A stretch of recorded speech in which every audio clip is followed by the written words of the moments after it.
नमस्कार प्रिय विद्यार्थियों, चाहे आप एसआई की तैयारी कर रहे हैं या फिर आप आरएएस प्रीलिम्स की तैयारी कर रहे हैं या फिर आप लोग सीईटी पर फोकस्ड हैं, तो करंट अफेयर की क्लासेस हमारी शुरू हो चुकी हैं। शानदार तरीके से आपको करंट अफेयर करवाया जाएगा। आपको बिल्कुल इनफ करंट अफेयर करवाया जाएगा, इतना करवाया जाएगा कि उससे बाहर से सवाल बिल्कुल नहीं जाएगा। तो आप अच्छे से पढ़ना।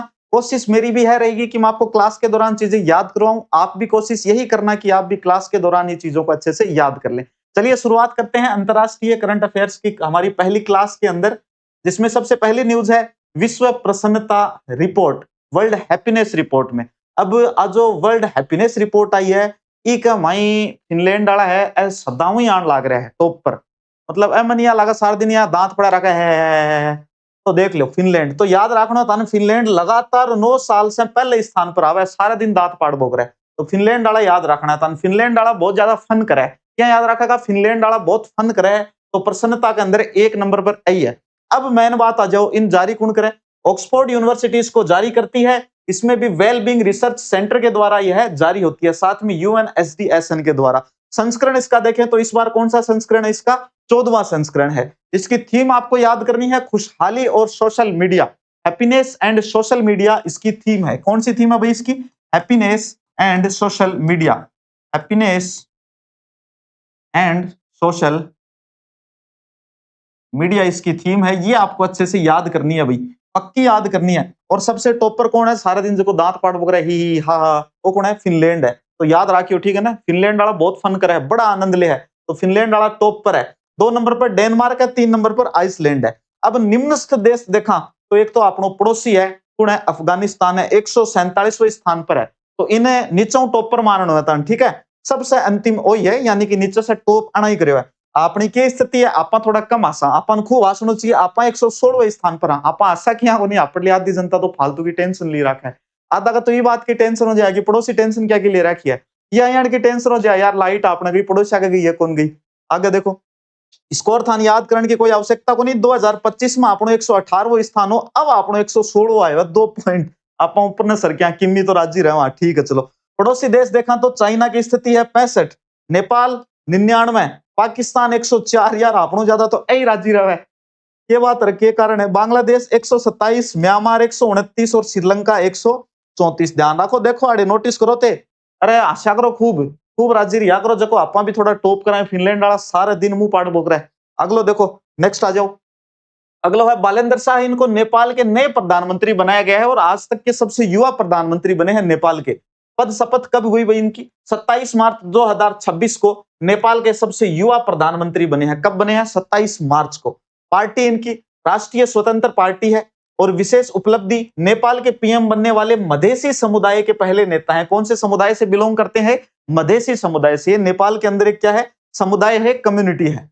चुनावी जीत देखें तो आरएसपी ने कुल 275 में से 182 सीटें जीती, खूब ही जीती। ठीक है, काम बढ़िया है, एकदम शानदार है। अगलो देखो फिर, विश्व आतंकवाद सूचकांक। ये अब की बार मजा होगा, बोले अपन टॉप करे भाई, इतिहास में पहली बार पहले नंबर पर आए हैं भाई साहब पाकिस्तान। आतंकवाद का भाई पहले नंबर पर। पिछली बार मेरा कौन सा स्थान हो? दूसरो, बहुत नाराज हुआ, बोले मरो पहलो क्या हो, लेकिन अब की बार आपको पहलो स्थान दे दिया, ठीक है। अब देखो, ग्लोबल टेररिज्म इंडेक्स 2026 जारी कौन करता है इसको? Institute for economics and peace. मनी मन में हंसियां लाग रही है तो पूछो ना। और 13वां संस्करण है। तो शीर्ष प्रभावित देश कौन सा है? पाकिस्तान है। ओ प्रश्न आ गया थारो, कोई कोई गलत कुनो पक्की बात है। आतंकवाद को नयो केंद्र कौन सा है भाई? साहिल क्षेत्र है। अच्छा, साहिल क्षेत्र कौन सा है भाई? साहिल क्षेत्र दक्षिण अफ्रीका के अंदर जो आपका सहारा मरुस्थल है, उसके दक्षिण के अंदर, आप दक्षिण में एक लंबी सी पट्टी का क्षेत्र है, वो कौन सा है भाई? साहिल क्षेत्र है, जिसमें नाइजर कंट्री है ना, जिसमें चाड है। ये सारे के सारे देश जो हैं, ये किसमें आते हैं? ये साहिल जो क्षेत्र है इसी के अंदर आते हैं, ठीक। भारत की रैंक देखें तो भारत का 13वां स्थान आया है। पिछली बार कौन सा था? 14वां था। तो अपन ने एक स्थान ऊपर जंप किया, बोला अच्छा थे मैं ही जाऊंगा ऊपर, तो टॉप पर चल गया ना। देखो आप टॉप पर चल जाऊंगा, फालतू बदनामी हो जाएगी। दक्षिण एशिया में 30वां स्थान। भारत में सुधार देखो, 2025 में आतंकी घटनाओं में 43% की क्या है भाई? गिरावट दर्ज की गई है। बहुत बढ़िया बात है। तो देखो, आशा की बहुत बात होगी। भारत को 13वां स्थान है और पाकिस्तान को देखा तो भारत का 13वां माउंट 3 हटा दो, वो कौन सा स्थान है भाई? पाकिस्तान को स्थान है। पैसा है, 2 अच्छा याद कर ले। और आतंकवाद को नयो केंद्र कौन से क्षेत्र ने मान्यो जा? साहिल क्षेत्र ने मान्यो जावे। अगला आ जाओ। अब अगलो वर्ल्ड एयर क्वालिटी रिपोर्ट 2025। सबसे प्रदूषित देश कौन सा है? पाकिस्तान। अरे यार, सबसे प्रदूषित देश में कौन से देश का नाम आता है? पाकिस्तान का। दूसरा बांग्लादेश और तीसरा ताजिकिस्तान है ना? तो ज्यादा स्वाद को लेना है आपनो भी कि वही स्थान है। देखो विश्व को छठो सबसे प्रदूषित देश कौन सो है? भारत है। इतनो ज्यादा प्रदूषण फैलावा आप बताओ के करा? समझो रे, थोड़ा थे भी समझो, थोड़ा मैं भी समझावा। विश्व का सबसे प्रदूषित शहर कौन सा है? लोनी, जो कि उत्तर प्रदेश के अंदर नंबर 1 पर है भाई साहब। यूपी के अंदर, जो कि विश्व का सबसे प्रदूषित शहर है। सबसे प्रदूषित राजधानी किसी है? दिल्ली है। कई बार तो सांस गल्यान सी मई दिल्ली गए हो, दिल्ली में तो नहीं मान लो कि 100 मीटर आगे को दिख ही को नहीं, सारो धू धू हो रहा है। लगातार शीर्ष पर बन रहे हैं, कोई टेंशन नहीं है। और ढाका दूसरे स्थान पर है। सबसे स्वच्छ शहर है भाई न्यू वोर्डविल, दक्षिण अफ्रीका के अंदर। कौन सा है? न्यू वोर्डविल, दक्षिण अफ्रीका के अंदर है। नाम भी है देखो, न्यू वोर्डविल, नया सा है ना? तो इसमें प्रदूषण नहीं है न्यू वोर्डविल में। ये सबसे स्वच्छ शहर है। और सबसे ज्यादा प्रदूषित शहर कौन सा है?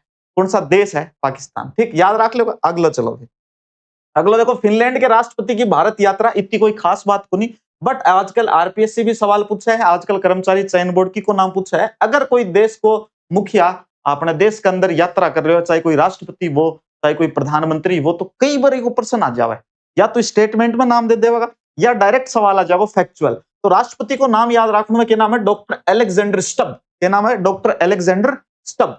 रायसीना संवाद हुआ इनका 11वां रायसीना संवाद 2026 में। ये मुख्य अतिथि थे। कौन थे? फिनलैंड के राष्ट्रपति। नाम क्या है? Doctor Alexander Stubb.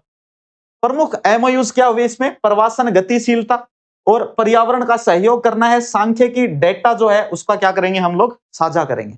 6G सहयोग, घनी खास सी बात को नहीं, बस ओलिव विश्वविद्यालय को नाम रख लियो, कड़े हो फिनलैंड का माई है। और भारत 6G गठबंधन के बीच संयुक्त कार्यबल गठित हुआ, यानी बोला कि आप 6G में थोड़ा सा मिलके काम करांगा। कौन सी यूनिवर्सिटी भाई? फिनलैंड की ओलिव यूनिवर्सिटी जो है उसके साथ में भारत का जो 6G गठबंधन है वो काम करेगा। किसके ऊपर? 6G के ऊपर। या थी फिनलैंड की बात। राष्ट्रपति को नाम अच्छा तानी याद रखना है। ठीक, अगलो देखो, नेक्स्ट पॉइंट।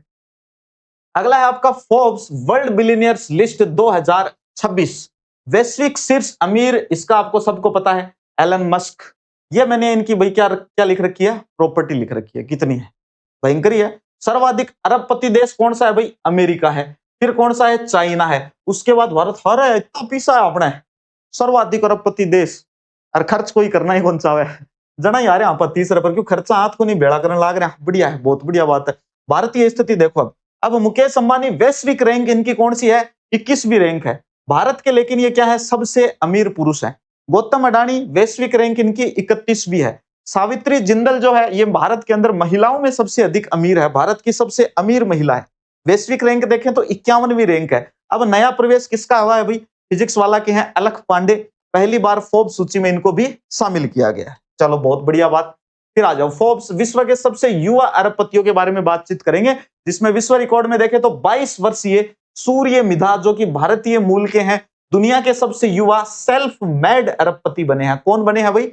सूर्या मिधा। इन्होंने मार्क जुकरबर्ग का 23 वर्ष की उम्र का रिकॉर्ड तोड़ा था। मार्क जुकरबर्ग जो है ये 23 साल के अंदर अरबपति बन गए थे, लेकिन उन्होंने 22 साल के अंदर सूर्या मिधा जो है भारतीय मूल के जो है, इन्होंने क्या कर दिया? रिकॉर्ड बना दिया है। स्टार्टअप देखें तो इनका एक एआई आधारित हायरिंग स्टार्टअप है, ट्रोव जिसको कहा जाता है। अगला है पेरिस समझौता। पेरिस समझौता देखो, पहला कार्बन क्रेडिट। अच्छा देखो, कार्बन क्रेडिट क्या है? कार्बन क्रेडिट अपने राजस्थान में भी 3 जिला के अंदर 3 जो शहर है बाके अंदर पायलट प्रोजेक्ट चलाए गए हैं। की के बारे में चलाए गए हैं? कार्बन क्रेडिट के बारे में। तो आप राजस्थान वालों पढ़ांगा बैठे, मैं वन तीनवा को था नाम भी बता दूंगा, थोड़ा और भी समझा दूंगा, एक बार ढंग से समझो। देखो कार्बन क्रेडिट क्या है? किसानों को दिया जाएगा जिससे किसानों की आय में वृद्धि होगी। अब सर इस वृद्धि क्या होगी? ये एक प्रकार को क्या है? एक प्रमाणीकरण है, एक प्रकार से एक सर्टिफिकेट है कार्बन क्रेडिट। तो किसानों को कार्बन क्रेडिट मिलेगा, भाई आपकी खेती के अंदर यहाँ का फर्टिलाइजर जो है बाको इस्तेमाल करे, या फिर फर्टिलाइजर्स को इस्तेमाल ही नहीं करे, जिससे कार्बन डाइऑक्साइड जो है उसको उत्सर्जन हुआ है। तो कार्बन डाइऑक्साइड को जितना कम उत्सर्जन होगा, कार्बन क्रेडिट भी हिसाब से बढ़ता जाएगा। अब कार्बन क्रेडिट को उपयोग क्या करेगा किसान? कार्बन क्रेडिट कोई बड़ी कंपनी वाला क्या करे? खरीदा है, क्योंकि बाकी कंपनी प्रदूषण फैलावा है, बहुत ज्यादा प्रदूषण फैलावा है, बहुत ज्यादा कार्बन डाइऑक्साइड को उत्सर्जन हुआ है। तो इसलिए बा कंपनी क्या करेगी? थारकन कार्बन जो क्रेडिट है थारा वह खरीदेगी तो लगभग 3-4 हजार रुपया सालाना को फर्क पड़ेगा। तो किमी फर्क पड़े वही बढ़िया आपने। तो वह है कार्बन क्रेडिट पहल।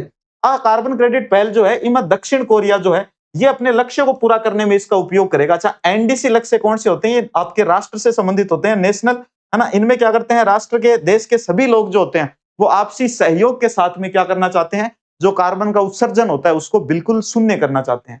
ये परियोजना म्यांमार की क्लीन कुकिंग यानी स्वच्छ खाना पकाने की परियोजना, ये किसमें है?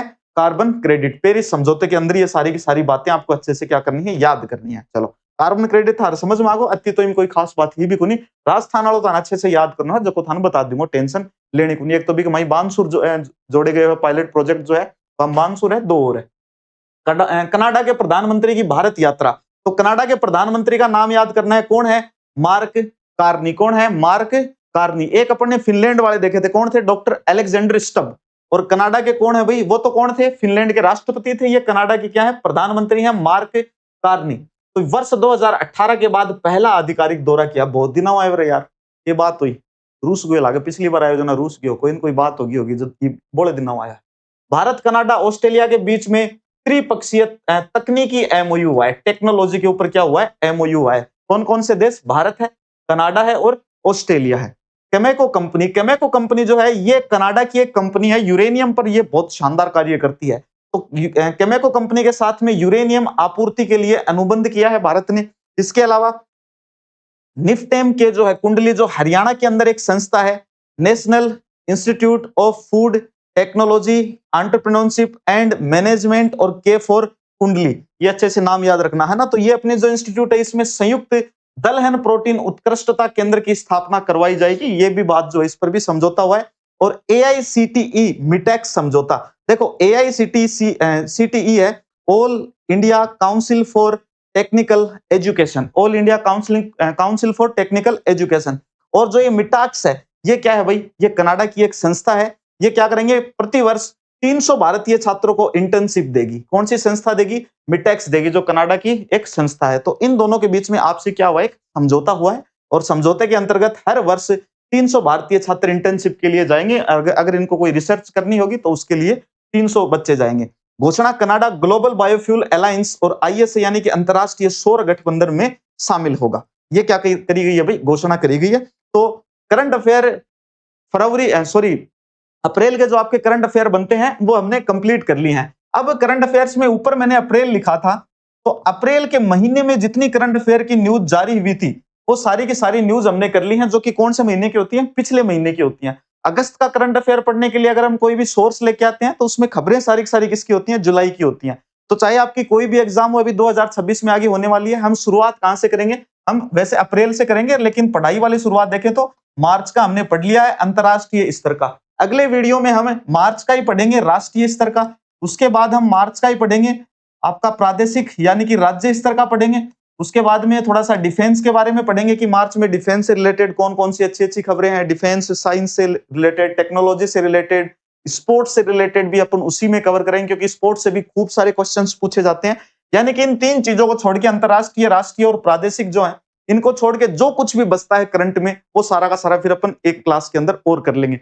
यानी कि 4 क्लासेस के अंदर अपन 1 महीने का कंप्लीट करंट करते हुए चलेंगे। इसको साथ साथ में आप अच्छे से याद करते जाना। एक चीज और बता देता हूं, बहुत कमेंट करते हो आप लोग कि सर पीडीएफ दे दो, पीडीएफ दे दो, पीडीएफ कौन दिया था? और पीडीएफ कौन दिया के पीछे कारण वही है कि थान पीडीएफ दे देंगे, थारी पीडीएफ फोन में पड़ी रहेगी। अरे मु इक्का दुक्का टाबर है जगह भी मु नोट्स बना लेगा, तो जगह पीडीएफ देख के नोट्स बना लेगा। बना अभी तक स्लाइड जो है आऊं ही देख के आपका नोट्स बना लिया है, कोई दिक्कत वाली समस्या वाकई आई को नहीं अभी तक। तो थे अगर खुद के हाथ से नोट्स बनावेगा तो थारे यार 80% मामलों तो नोट्स बनाओगा बी टाइम याद हो जाओ। तो पीडीएफ ते कठेलियां डोलेगा कद जाओगा, बाकी फोटो कॉपी निकला। तो पीडीएफ कौन देवा रोलो ना करियो कमेंट सेक्शन में कि मन पीडीएफ चाहिए, आज देवा ना काल देवा। हाँ, आगे भविष्य के अंदर अगर यहाँ को कोई प्रावधान कराना तो जरूर थान बताऊंगा। भी हमारा फिलहाल बिल्कुल कोई भी विचार को नहीं है कि भविष्य में भी थान पीडीएफ यहाँ की प्रोवाइड करी जाओ, कि क्लास की पीडीएफ दी जाओ। यार पेन से और पेपर के ऊपर ते लिखो, सच में थारे चीजें याद लगी। तो चलो जल्दी मिलेंगे हमारी नेक्स्ट क्लास में, जिसमें हम राष्ट्रीय करंट अफेयर जो है उनके बारे में शानदार सी चर्चा करेंगे। तब तक के लिए मुझे आज्ञा दे, धन्यवाद।